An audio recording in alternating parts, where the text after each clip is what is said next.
Welcome to our first podcast for HISD TV. Today we're going to be talking about the upcoming VATRE. Well, I guess it's not really upcoming, but we're going to be talking about VATRE.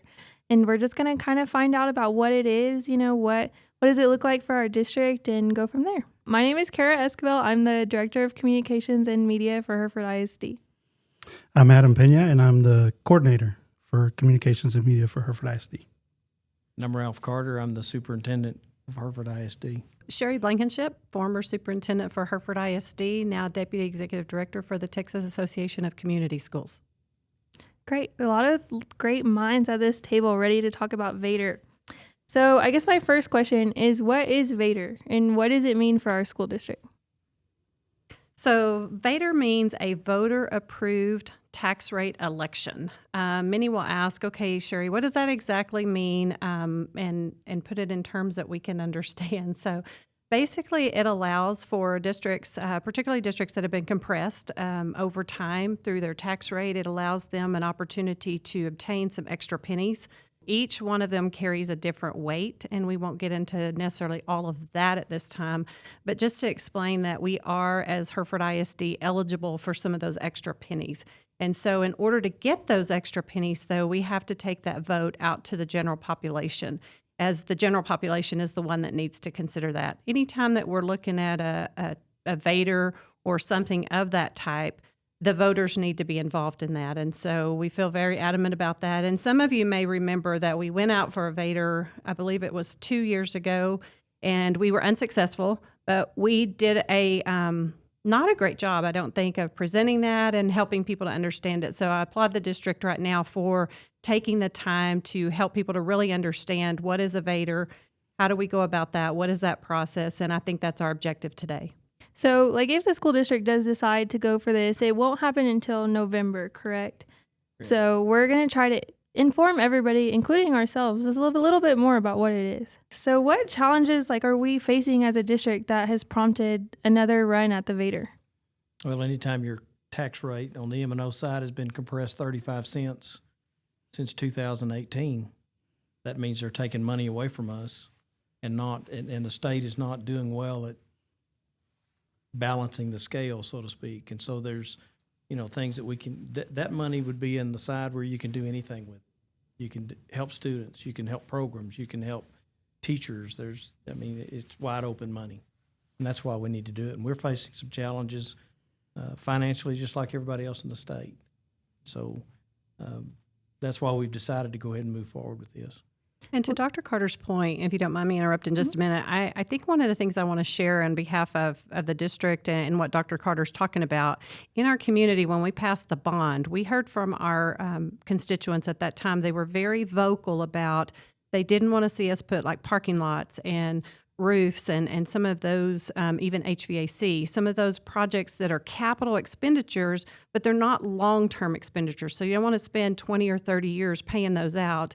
And correct me if I'm wrong, Dr. Carter, but this would be a great opportunity for us to even correct some of those issues. Correct. But to your point, another big piece of this is money that can go back into the classrooms, that can really help with instruction, that can help with teacher pay raises, that it's money that, like you said, we don't have any strings attached to it. This is money that we as a district and as your local school board can make decisions on how they're going to use that money. Right, and that's important, especially when you talk about impacting the classroom, whether you're talking about teachers or you're talking about things for students, which is important. You can see that very well in all of the districts around us, just always moving forward and being able to compete with them, and even just as teachers, their retention with pay and everything like that will be a big benefit for us to be able to have.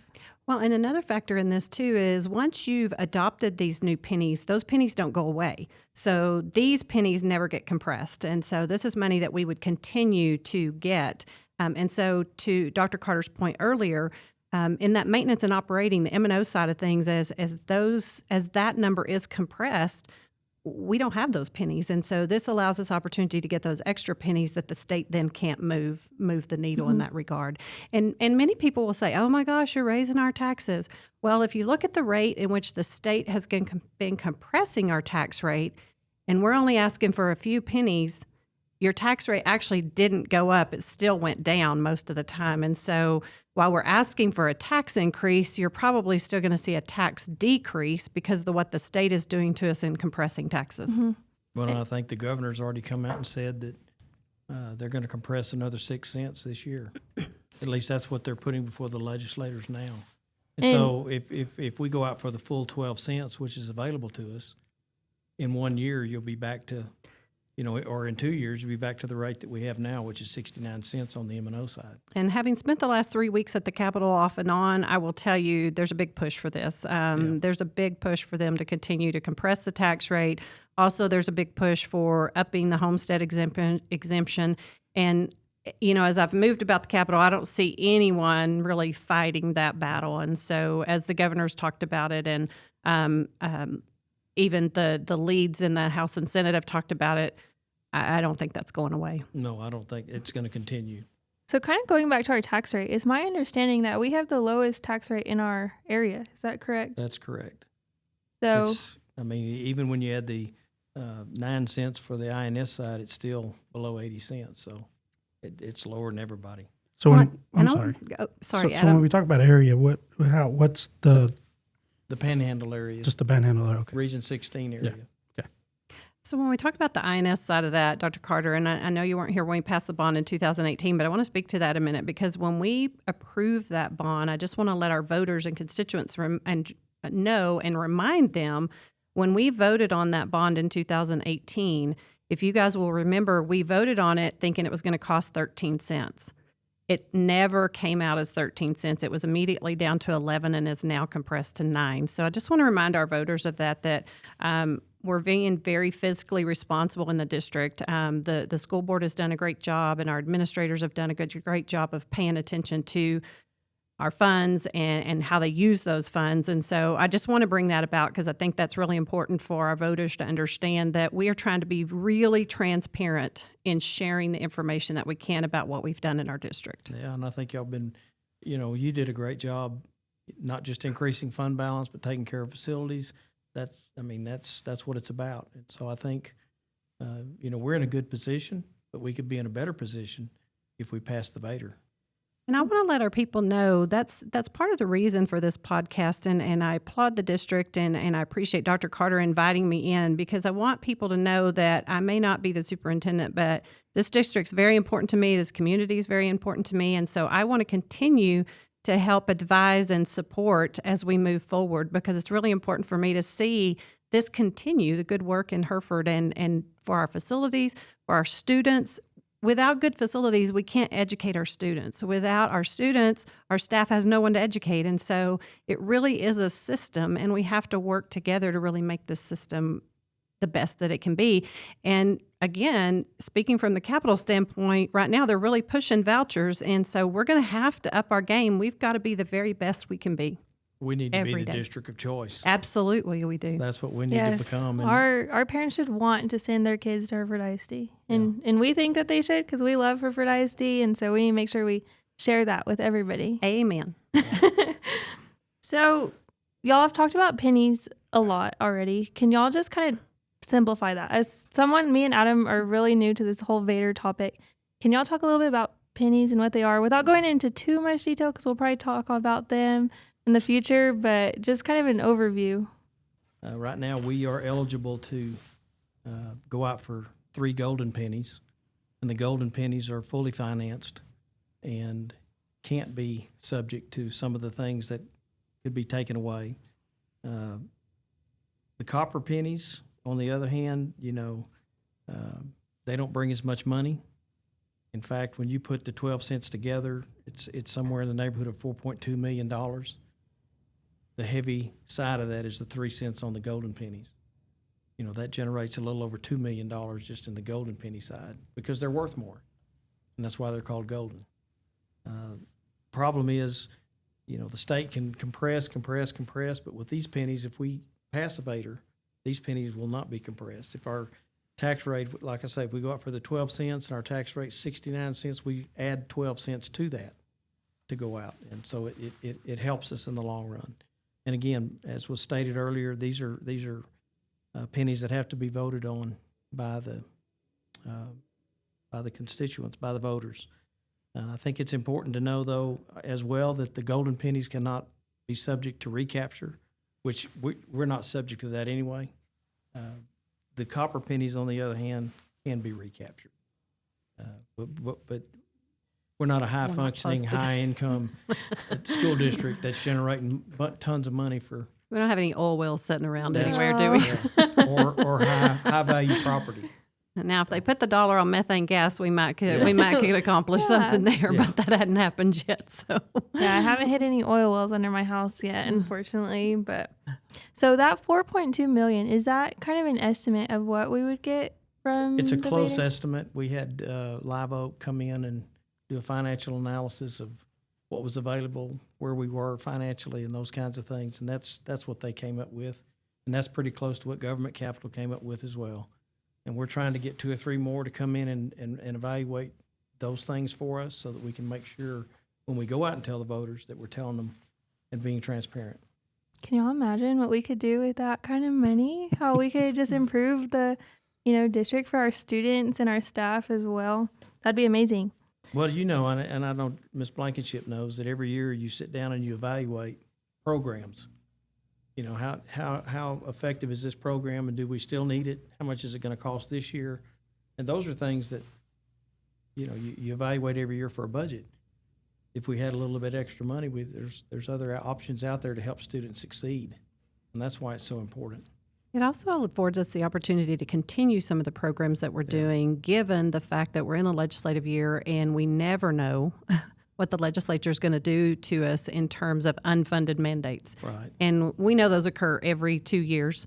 And with the result of that, we've just got to really pay attention to what types of unfunded mandates come down, that then we have to really look at, to your point, we have to really look at our budget and figure out, okay, what are we maybe going to have to give up program-wise for students that we've determined are good things for kids that we may have to give up to fund this unfunded mandate over here that's by law now and by the state. And so it's kind of disheartening sometimes and very frustrating when we deal with those issues. And so when we look at opportunities like a VATRE, we have to take those seriously and really consider what can that do for our district. And so sometimes it's not even this huge addition to our district as much as it is maintaining the good things that we're currently doing in spite of what sometimes the legislature does to us in terms of those unfunded mandates. Right.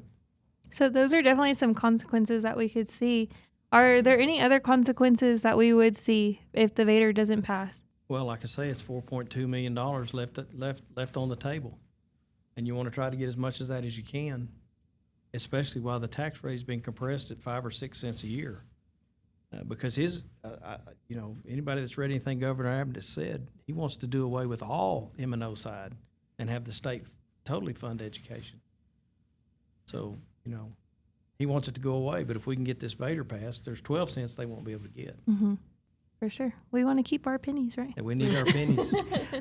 We do want to keep our pennies, and in terms of that, if somebody come in and told your company, hey, if you went in and just tweaked something or made a couple of little changes and you knew you could get an extra $4.2 million, I don't know any business owner that's going to say, oh, let's not do that, And so as a school district, because of how we're funded, we have a due diligence to look at that and look at the information in front of us and make critical decisions. And I know sometimes our taxpayers get really frustrated thinking, oh, here they come again. They're wanting money. They're just asking us for these things. But we have a responsibility to educate our community and to inform them of the opportunities that are available to us. And so I think as we look at that, if we just turned a blind eye and said, oh, we're just going to leave that $4.2 million sitting over there, knowing that we could go out to our voters and ask them to consider this. I'm not saying it'll pass, but just saying consider it for the good of our district. Well, why wouldn't we do that? Oh, it's a responsibility that we have to. We have to do this. And I'm not saying we have to pass it. That's up to the voters. But we have a responsibility as a school district and as a school board to educate the community and let them know that it's out there and available, and then they make the determination of whether they want it or not. Yeah, for sure. And so I say all that to say it puts a lot of responsibility on the voters. It does.